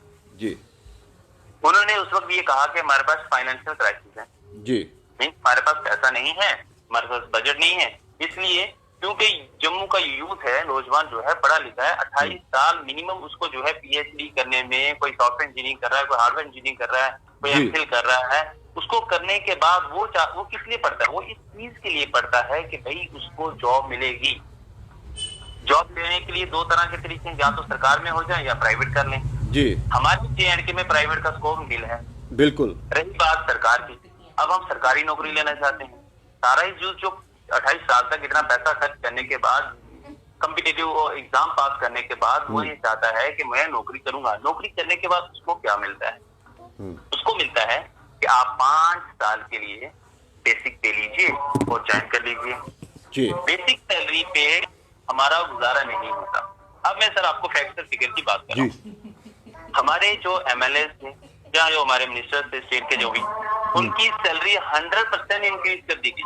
जी फाइनेंशियल क्राइसिस था, सैलरी 100% इंक्रीज कर दी गई। उसके के लिए किसी ने भी कोई रोक नहीं डाली, किसी ने कोई आगे से रुकावट नहीं पेश की कि या एजुकेशन किया कि नहीं सैलरी नहीं भरनी चाहिए, फाइनेंशियल क्राइसिस है हमारे पास। अभी आपने सुना कि 130 स्कॉर्पियो ले ली, एक स्कॉर्पियो लगभग 12-13 लाख रुपए की आती है, तो लगाने आप साहब से कितना पैसा था हमारी स्टेट के पास। उसके बाद मैं आपको बात करूं सर, अगर फैक्ट्स पे बात करूं तो 13 तारीख 10वां महीना यानी कि 13 अक्टूबर 2017 को कैबिनेट एक डिसीजन लेती है जिसमें सेक्रेटरी टू कैबिनेट जो थे वो वीवी व्यास थे। जी उन्होंने ये डिसीजन एक प्रपोजल दिया कि भाई इसको SRO 202 को जो है खत्म किया जाए, लेकिन कमीशन सेक्रेटरी हमारे जो सेक्रेटरी हैं फाइनेंस के, उन्होंने इसको नहीं किया। जी उसके बाद क्या कहता है, हाई कोर्ट के जो एम्प्लॉइज हैं वो अपना एक ऑर्डर निकालते हैं, ऑर्डर नंबर 598 जी इसकी डेट है 21/10/2016 को। वो कहता है कि जितने भी हाई कोर्ट के एम्प्लॉय हैं, सब हाई कोर्ट के जो एम्प्लॉइज हैं या पार्लियामेंट्री अफेयर्स के जो एम्प्लॉय हैं, जो हाई कोर्ट के रिलेटेड कोई भी काम कर रहा है एम्प्लॉय, वो SRO 202 के अंदर नहीं आएगा। क्यों नहीं आएगा? क्या वो फॉरेन से डिग्री कर आए हैं, हमने जाली डिग्री ले रखी है, या फिर हमारे लिए ये रूल उनके लिए अलग से रूल बनकर आया, हमारे लिए अलग से रूल बन के आया। जी और सर मैं बताता हूँ आपको, उसके बाद अंडर सेक्रेटरी जो है हमारे, वो 8/1/2018 को एक लेटर लिखते हैं हमारे फाइनेंशियल कमिश्नर को कि SRO 202 में जो भी ये लेक्चर वगैरह लगे हैं या टीचर जो हैं, इनको जो है आप एक काम करिए कि SRO 202 को खत्म करिए, रिक्वेस्ट करते हैं। जी वो भी नहीं मानी गई। उसके बाद जो है लॉ कमीशन रिकमेंड करता है, वो भी नहीं मानी गई बात। और अभी तो 27/2/2020 को कमेटी बनाई हुई, 60 से ऊपर दिन हो गए, जी उसको जो है कोई वो मतलब एक रद्दी की टोकरी में पड़ी हुई है, उसको कोई देखना नहीं चाहता। बस एक यूथ को जो है गुमराह किया जा रहा है। पॉलिटिशियन से अगर बात की ना तो पॉलिटिशियन कहते हैं जी देखिए जी पहले इतना हमें वो फंड मिलता था, वो सेंटर से इतना फंड आता था, वो सारे ही JNK के जो मंत्री थे उन्होंने खा लिया। मैं कहता हूँ 2014 से आपकी सरकार है और अब तो 1 लाख करोड़ रुपया दिया है। पहले तो 70-80 हजार करोड़ दिया था, अब तो 1 लाख करोड़ रुपया बजट है हमारे JNK का। अब कौन खा रहा है? 2014 से कौन खा रहा है ये पैसा? अब सर आपको सर हेलो जी बोलिए बोलिए। सर आपको एक आज सिर्फ आज ये प्रोग्राम आपका है, आप ही बोलेंगे, आप ही समझाएंगे। आज आपको एक और चीज बताऊंगा बड़ी इंटरेस्टिंग। जी सेंटर ने हमारे JNK में यहाँ पे अब जो है अलाउंसेस आपको पता दिए, LTC दे दी जी, उसके बाद आपको ट्रांसफर अलाउंस दे दिया 2106 पे जी, उसके बाद चाइल्ड एजुकेशन अलाउंस दे दिया और भी बहुत सारे अलाउंसेस और ये HRA TAD जो थोड़ा बढ़ा के दे दिया। सर JNK में 4.5 लाख एम्प्लॉय है लगभग सरकारी जी। अगर उनको 3,000 रुपए का बेनिफिट होता है, मतलब 3 अलाउंस है जी जी चाइल्ड एजुकेशन लोन तो छोड़ दीजिए आप, मतलब अगर 3,000 मिनिमम रखें हम और उसको मल्टीप्लाई करो 13,050 करोड़ रुपए बनता है, 1350 करोड़ जी जो है उनको देने के लिए पैसे हैं इनके पास, लेकिन 25,000 जो SRO 200 एम्प्लॉय लगे हुए हैं उनके लिए 200 करोड़ रुपए इनके पास नहीं है देने के लिए। ये यूथ के साथ कितना इंजस्टिस है। इवन हम ये कहते हैं कि रणबीर पैनल कोड जो था खत्म कर दिया, अब IPC लगेगा, इंडिया का यहाँ पे सारा कॉन्स्टिट्यूशन लगेगा। मैं सर कहता हूँ इंडिया का जो कॉन्स्टिट्यूशन है उसमें आर्टिकल 14, 16, 21 का ये वायलेट हो रहा है। अगर आप 370 आर्टिकल 35A को घंटों में हटा सकते हैं और डोमिसाइल लॉ को 24 घंटे के अंदर अमेंड कर सकते हैं, तो SRO 202 कौन सी बड़ी बला है। आपको लगता है कि ये जो हमारे लीडर्स हैं, चाहे वो सत्ता में रहे हों या अपोजिशन वाले भी हैं, ये क्यों खामोश रहे?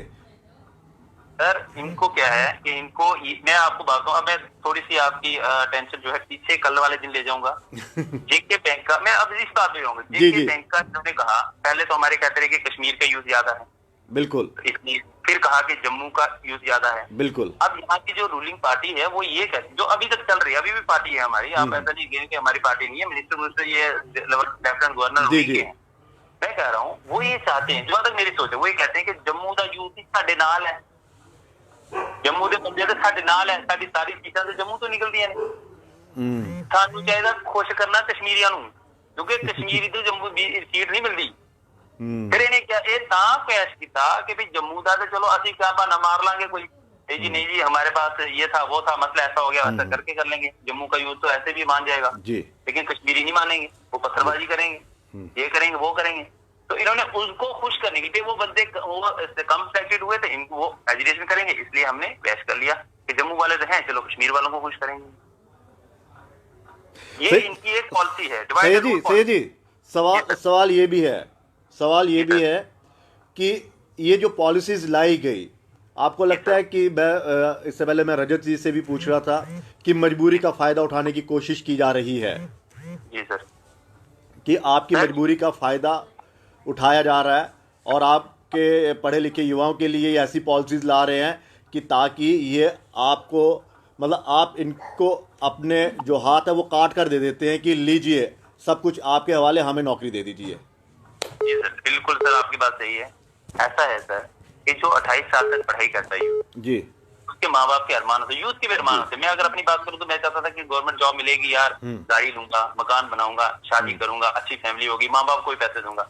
अब यहाँ है कि हमें माँ बाप से पैसे लेने पड़ते हैं, दो हमारा खर्चा नहीं चल रहा, क्योंकि माँ बाप से पैसे लेना, आप मुझे बताइए 15 या 20 हजार में कैसे चलेगा। अब जो आदमी यहाँ से लद्दाख लगा हुआ है उसको, या मान लीजिए कहीं यहाँ से आदमी अखनूर लगा हुआ है, बिस्ना लगा हुआ है, सांबा लगा हुआ है, वो यहाँ से महीने का 7-8 हजार रुपए का तो तेल फूकते जाएगा। अगर अपनी गाड़ी नहीं है तो बस में जाएगा तो 10 हजार रुपए लग जाएगा उसका। जी जी, फिर उसे खाना भी खाना है, और फिर क्या वो बीमार नहीं हो सकता जी?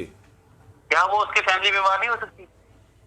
जो शादीशुदा है क्या उनके बच्चे बीमार नहीं हो सकते? वो कैसे लाएंगे? इससे सर 3 चीजें होने वाली, वो आपको मैं स्पष्ट कर दूं क्या चीजें। सबसे पहले क्या होगी, करप्शन को बढ़ावा दिया जाएगा।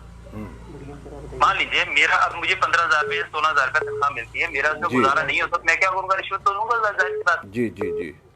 उसके साथ में क्या होगा, यूथ डिप्रेशन में चला जाएगा जी, यूथ डिप्रेशन में जाएगा क्योंकि उसके सोर्स ऑफ इनकम है ही नहीं इतनी।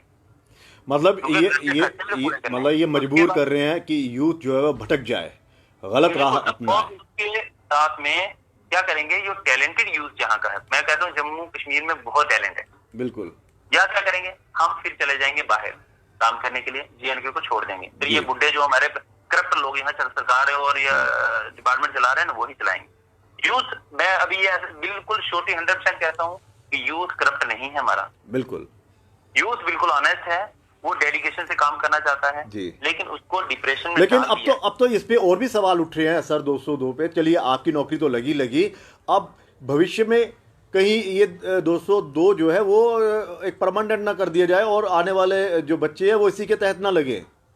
मैं सर वही अपने जो यूनिवर्सिटीज कॉलेज में यूथ या जी पास हो चुके हैं उनसे भी रिक्वेस्ट करता हूँ कि आप लोग एजुकेशन करिए जी, आप लोग पूछिए सरकार को कि हमने वोट दिया था आपको, आपने क्या किया उसका जी, क्योंकि नौकरियां हमारे पास JNK में है ही नहीं।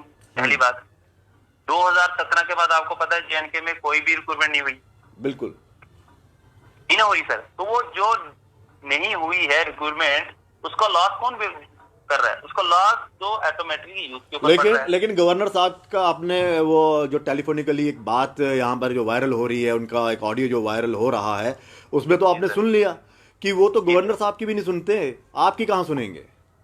मैं आपको इसी बात दूंगा, कुछ हमारे यूथ, कुछ नहीं सर, कब से 2015 से ही हम एजुकेट कर रहे थे कि नहीं हमें पर हम कोई कंट्रेक्चुअल नहीं है, हम कंट्रेक्चुअल नहीं है, हम बाकायदा जेकेपीएससी जेकेएसएससी से रिक्रूटमेंट हुई है हमारी, हमने रिटर्न दिए हैं हमारे। अगर कोई टाइपिस्ट लगा उसके टाइपिंग गवर्नमेंट का है, गाड़ी गवर्नमेंट की है, फैमिली के लिए गाड़ी जो है वो गवर्नमेंट की है। मैं कहता हूं आप एक ऐसा रूल बनाइए कि भाई 1.5 लाख रुपए से ऊपर किसी की गवर्नमेंट एम्प्लॉय की सैलरी नहीं जाएगी, चाहे वो डीसी में लग जाए, तो वो पैसा बचेगा ना। इवन के सर मैं आपको ऐसा बताता हूँ कि मैंने ऐसे डिपार्टमेंट भी देखे जिनका फिनाइल तक ऑफिस से घर जाता है और 30-40 हजार रुपए की दवाइयां जो है वो डिपार्टमेंट पे कर रहा है उसके लिए।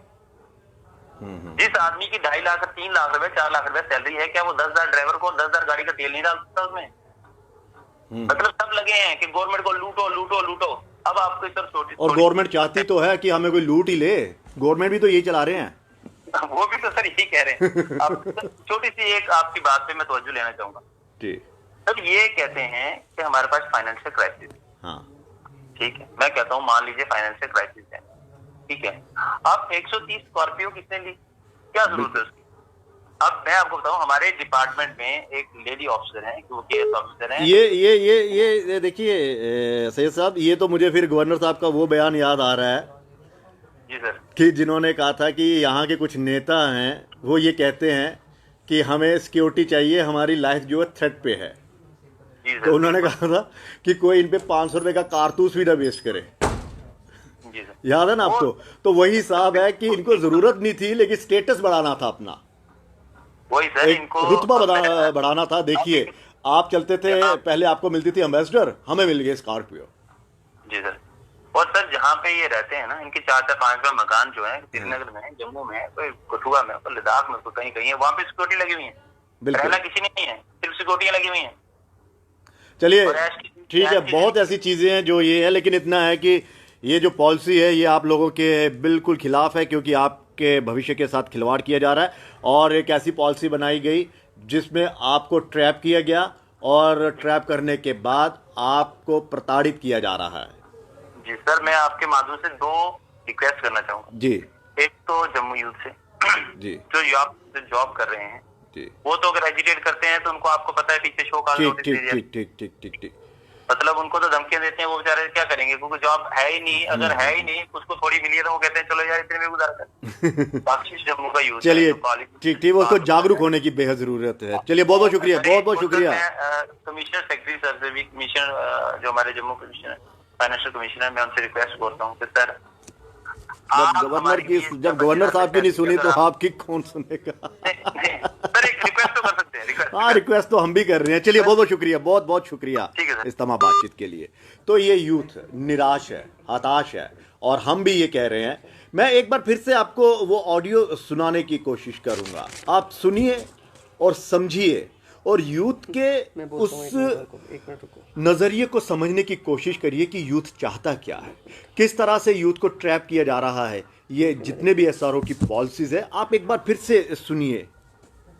लेकिन मतलब ये SRO 202 हमारी समझ से बाहर है। हमें यहाँ पर बोला गया है कि आप खाली बेसिक पे ले सकते हो। नहीं, आप SRO 202 में गए क्यों? आप प्रॉपर चैनल में जाते सर, लेकिन आप मुझे बोलिए सर जी, इसके बगैर यहाँ पर और कौन सा ऑप्शन था? आप लिए गए 800 डॉक्टर?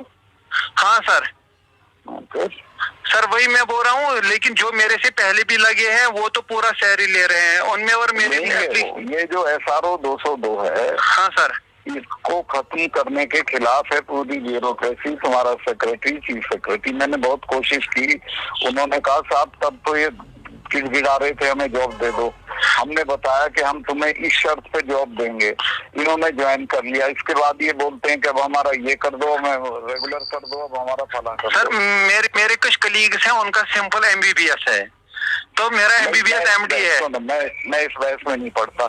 SRO 202 है, उसको ये नहीं हटा रहे हैं, आप छोड़ के दूसरा ज्वाइन कर लो कुछ, ठीक है सर।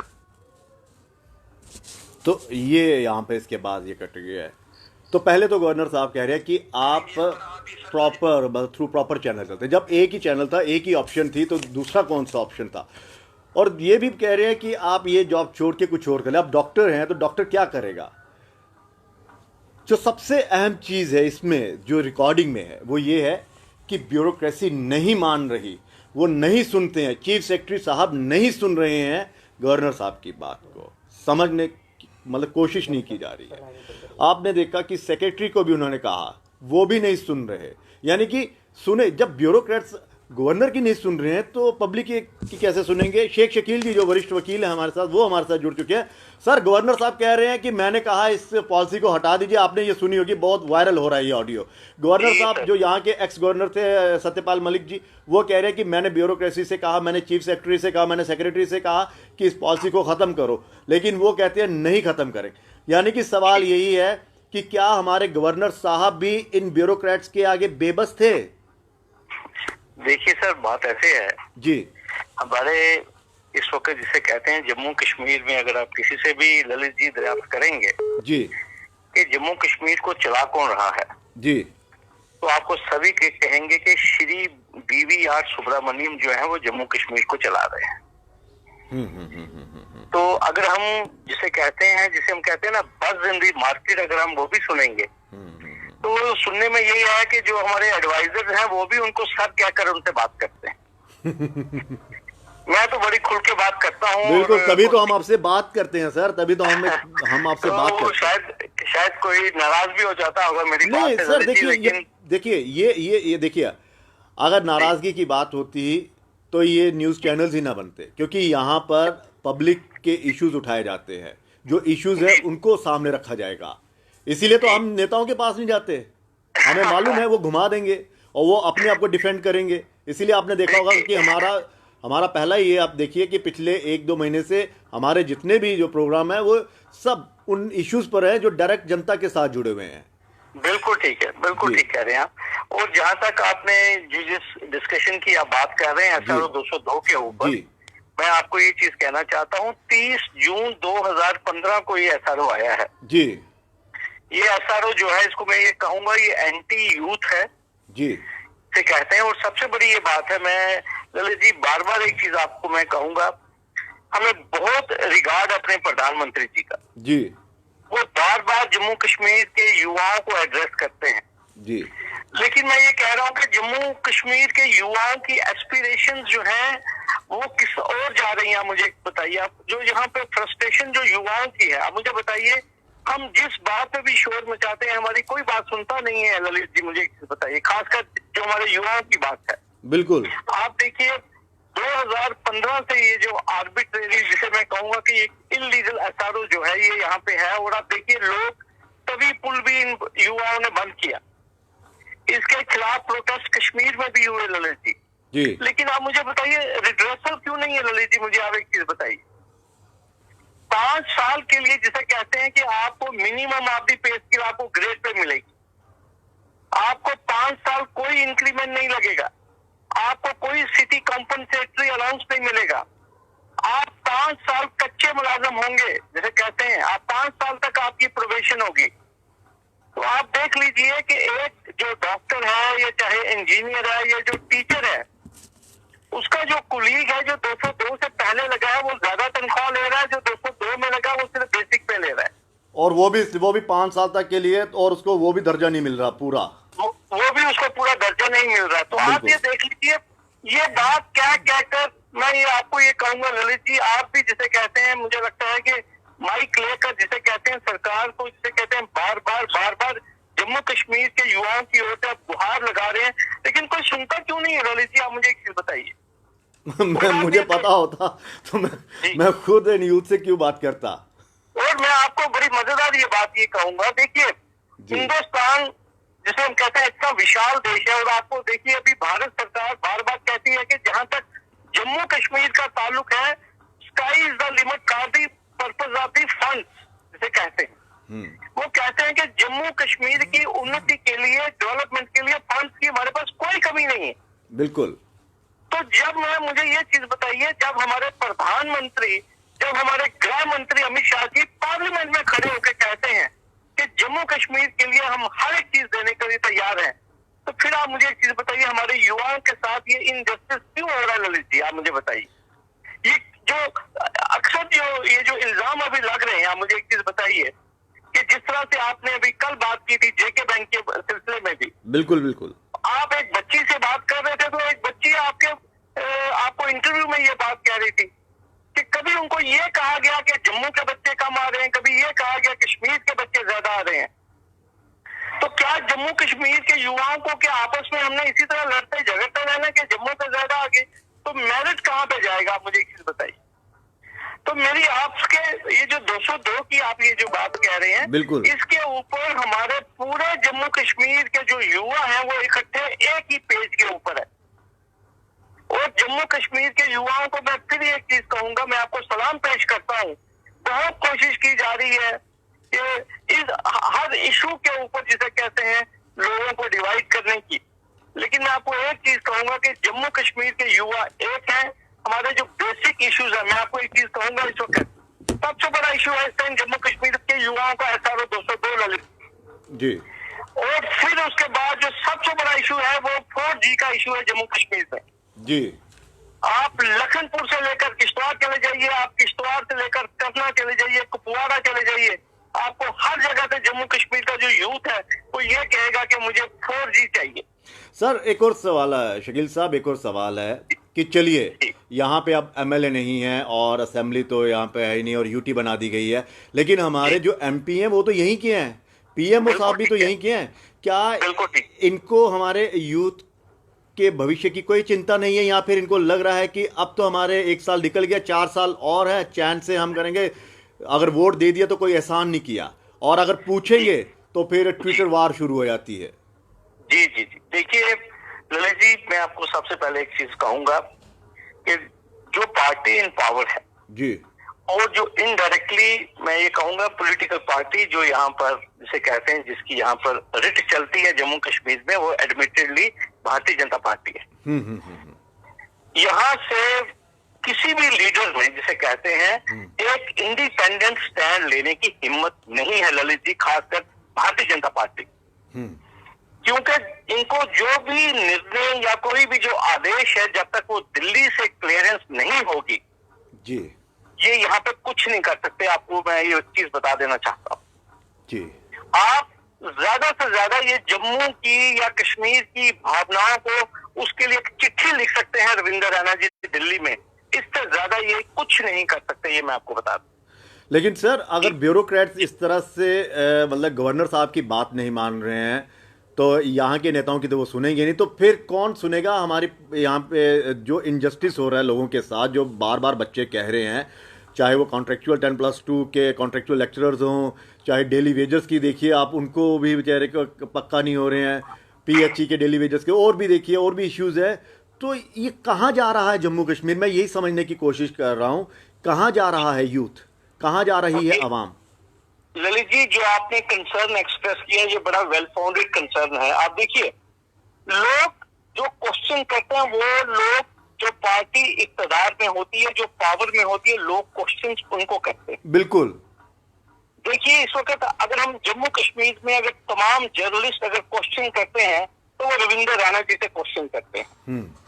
और मैं आपको एक बड़ी मजेदार बात कहूंगा, आपको याद होगा ललित जी, जब NN वोहरा साहब को यहाँ से रिप्लेस किया गया और उनकी जगह जब सत्यपाल मलिक जी आए, तो रविंद्र रैना जी का मैंने एक प्रेस कॉन्फ्रेंस में उन्होंने एक चीज कही थी कि पहले वाला गवर्नर हमारी बात नहीं सुनता था, ये अपना बंदा है, ये अपना बंदा है।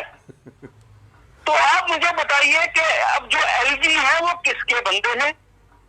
क्या वो रविंद्र रैना जी की बात क्यों नहीं सुनते? BVR सुब्रमण्यम साहब जो है वो रविंद्र रैना जी की बात क्यों नहीं सुनते? वो जम्मू कश्मीर के युवाओं की पल्स को क्यों नहीं समझते? तो मैं ये चीज जो है, जो आपने इशू हाईलाइट किया है कि यहाँ पे डिक्टेशन किसका चलता है जम्मू कश्मीर में, ठीक है? तो हमारे जो रिप्रेजेंटेटिव्स हैं जिन लोगों के ऊपर हमारा विश्वास है, जो जम्मू की डिस्क्रिमिनेशन का पिछले 60 सालों से आलाप गा रहे हैं, उनको जम्मू कश्मीर के युवाओं की डिस्क्रिमिनेशन, अब जब हम अपने इश्यूज हाईलाइट कर रहे हैं तो हमारा रिड्रेसल कहां पे होगा, आप मुझे बताइए। तो कब तक हम जिसे कहते हैं, जब हम अपने जो मंत्री हैं, जब हम अपने मंत्री जी से बात करते हैं ललित जी, तो वो नाराज हो जाते हैं और आपको कहते हैं, वो कहते हैं अगली बार मुझे वोट नहीं देना आप। तो क्या फिर इसी तरह से हमारा यूथ पिसता रहेगा? और दूसरा ये है कि सर आप मुझे ये कानूनी पहलू बताइए कि अगर बच्चों ने ये अगर इसको चैलेंज कर रहे हैं, और दूसरा क्या भविष्य में यही पॉलिसी रहेगी? अगर यही रहेगी तो फिर तो और ज़्यादा इनजस्टिस हो रहा है। दूसरा ये है कि इसे कोर्ट में किस तरह से चैलेंज किया जा सकता है, क्योंकि ये बच्चे हैं, इनको इतना पता भी नहीं है, और मुझे नहीं लगता कि इतनी कम सैलरी में ये इसको चुनौती भी दे पाएंगे, क्योंकि उसके लड़ने के लिए तो पैसे चाहिए होते हैं केस को। जी, जहां तक तो कानूनी जंग का ताल्लुक है, मैं आपको एक चीज कहूंगा, इस देश में जुडिशरी है जी, जुडिशरी, और जो खासकर जो हमारी कॉन्स्टिट्यूशनल कोर्ट्स हैं, जिनमें सुप्रीम कोर्ट और हाई कोर्ट आती हैं जी, तो इन कोर्ट्स को जुडिशियल रिव्यू की पावर है। ठीक है सर। ये एग्जेक्टिव का, सरकार का कोई भी जो काम है, कोई भी जो एक्शन है, उसको एग्जामिन कर सकते हैं जी। और मैं आपको एक चीज कहूंगा, लेकिन सबसे बड़ी ये बात है, देखिए कोर्ट में जब हम जाएंगे तो कोर्ट में तो टेक्निकल जो बहस है, जो टेक्निकल आर्गूमेंट है, और तारीख पे तारीख मिलती रहेगी, जैसे 4G पे मिल रही है। और आपको पता है कि डिले कितना है हमारे यहाँ पे, जिसे कहते हैं सैंक्शन स्ट्रेंथ कितनी है जजों की, और यहाँ पे जज कितने हैं, कितने केसेस पेंडिंग है, और इसके ऊपर किसी दिन चर्चा भी करेंगे। बिल्कुल बिल्कुल सर, ठीक है। लेकिन मैं आपको ये चीज कहना चाहता हूं कि अगर जम्मू कश्मीर के युवाओं को इंसाफ लेने के लिए अगर कोर्ट में जाना था, तो फिर हमने ये जो भर भर कर वोट हमने इनको पार्टी को दिए हैं, इन्होंने तो कहा था कि हम आपकी बात करेंगे, हम आपके इश्यूज उठाएंगे, हम आपके साथ इंसाफ करेंगे। क्या ये इंसाफ है?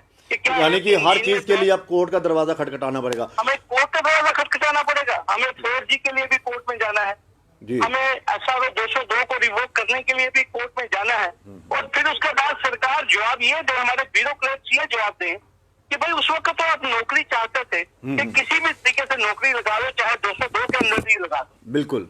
तो आप मुझे ये बताइए कि क्या आपने इलेक्शन में ये वादा किया था कि हम 202 में नौकरी लगाएंगे क्या? तो मैं आपसे ये चीज कहना चाहता हूं, हर चीज का हल कोर्ट में नहीं है। बिल्कुल। जब हमारे जो युवक हैं वो बार बार एक डेमोक्रेटिक तरीके से, पार्लियामेंट्री तरीके से आपसे बार बार गुहार लगा रहे हैं, तो मैं भी यही चीज कहूंगा, आप उनकी पल्स को अंडरस्टैंड कीजिए। क्या ये चाहते हैं कि युवा मतलब कि इनको युवा सड़क पर ही दिखना चाहिए? देखिए, मैं आपको एक चीज कहूंगा ललित जी, मुझे ये चीज कहने में कोई झिझक नहीं है कि जम्मू कश्मीर में किसी भी पॉलिटिकल मूवमेंट को जो कि डेमोक्रेटिक और पार्लियामेंट्री तरीके से की जाए, उसको भी करने का यहाँ पे कोई राइट नहीं है। ठीक ठीक। आप ये देख लीजिए, जम्मू विश्वविद्यालय के बाहर ट्रकों पे ट्रक पुलिस खड़ी कर दी जाती है, हमारे कॉलेजेस के बाहर जो है जिसे कहते हैं पुलिस खड़ी कर दी जाती है, यहाँ पे डिबेट और डिस्कशन का जो कल्चर है उसको डिस्करेज किया जाता है।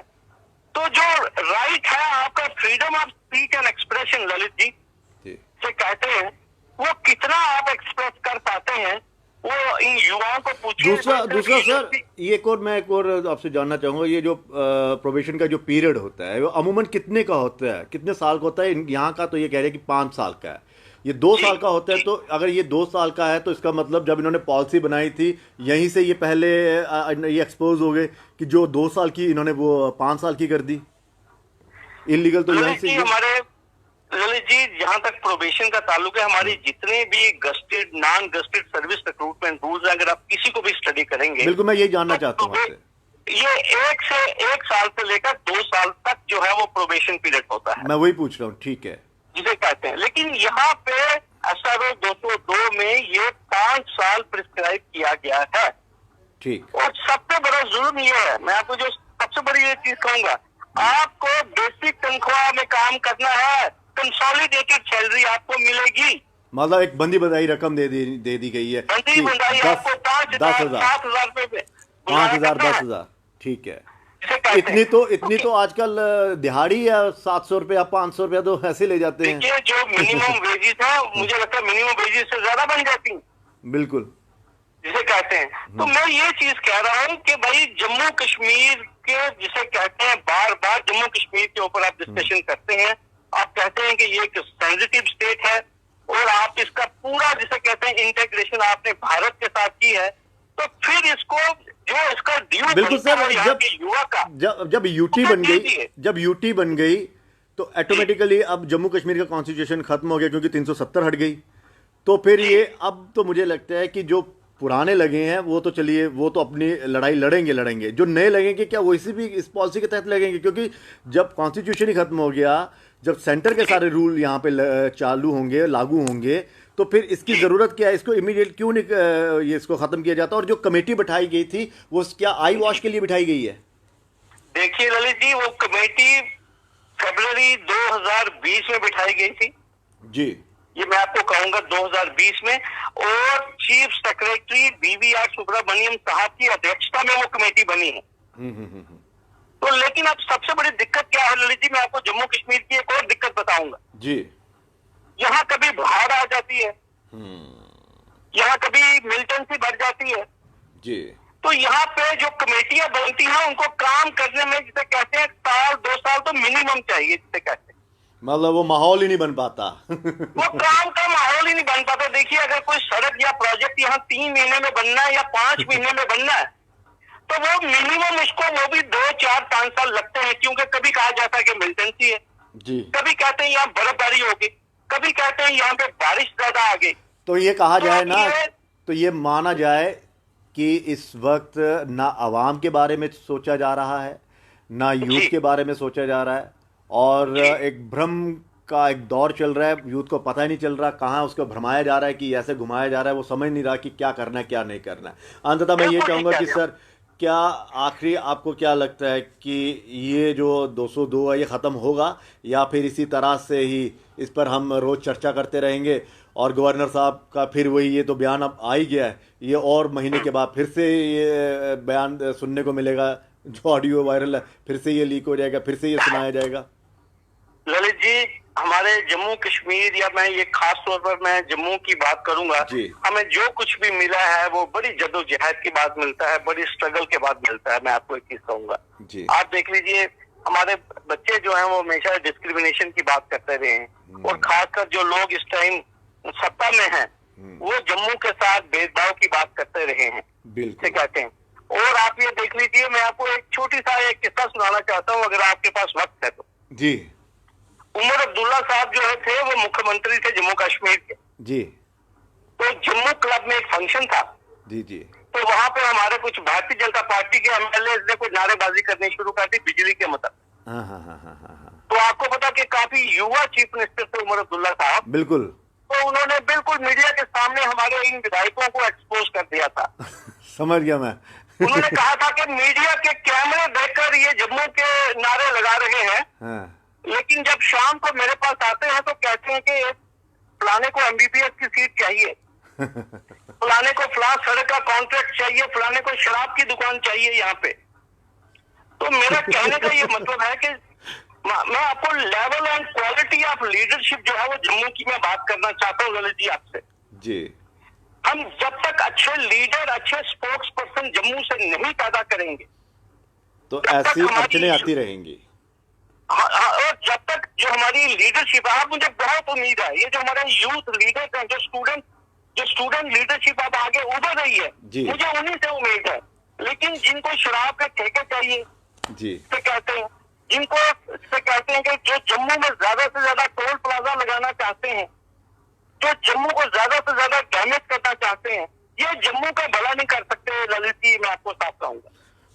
तो आपका ये इशारा ये है कि जो फ्यूज बल्ब है उससे क्रांति की लो नहीं जल सकती? बिल्कुल नहीं, हमें लीडरशिप ढूंढनी पड़ेगी, और लीडरशिप जम्मू में उभर रही है, कश्मीर में भी उभर रही है। हमारे जो बच्चे पढ़े लिखे हैं आप इसी में से लीडरशिप देखिए। चलिए सर, बहुत बहुत शुक्रिया इस तमाम बातचीत के लिए। आप से बात करने में मजा आता है क्योंकि आप स्पष्ट बात करते हैं। बहुत बहुत शुक्रिया इस तमाम बातचीत के लिए।